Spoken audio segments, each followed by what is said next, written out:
get more on this. James Leibold is an associate professor at Trobe University in Australia, and he joins us now from Melbourne. James, thank you very much for joining us. Now, Zhang said that he would listen to the public's suggestions and demands over how the city is governed. I guess my question is twofold. First, if that's the case, why are these protests? But probably more importantly, how realistic is that?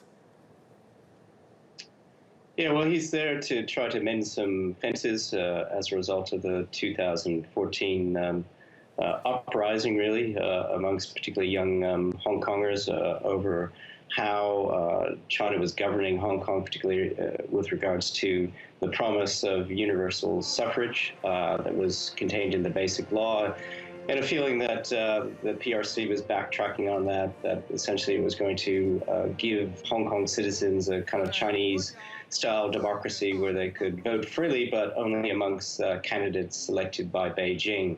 And so there's concerns about a kind of a growing encroachment of the Chinese Communist Party on Hong Kong, kind of watering down of the very extensive rights to freedom of press, freedom of expression, freedom of association that is included in the Basic Law. And Zhang is there really to try to mend some fences to show that Beijing is concerned and show some support for its embattled chief executive, C.Y. Leung, whose approval ratings are only 22%, and he's extremely unpopular.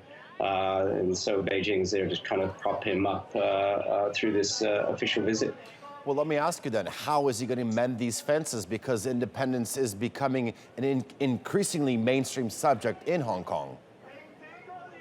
Well, I think it's going to be very difficult to mend these fences. I mean, essentially, you've got a Hong Kong society that is incredibly divided between particularly two groups. So you've got this kind of trans-border business and political elite who have hitched their wagon to the PRC after its return to the mainland. They move back and forth between the mainland and Hong Kong, are heavily invested in the economy.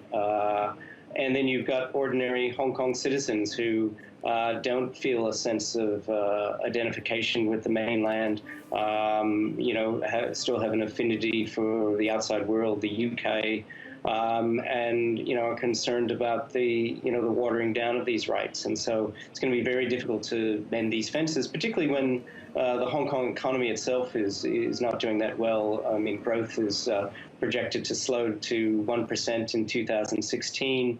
Hong Kong is now being bypassed. It used to be this financial gateway into the mainland. Now, there are other options, Singapore, Shanghai itself inside of the PRC. And so, Hong Kong is losing its special place. And, when the economy isn't growing as fast, that creates divisions inside of Hong Kong society.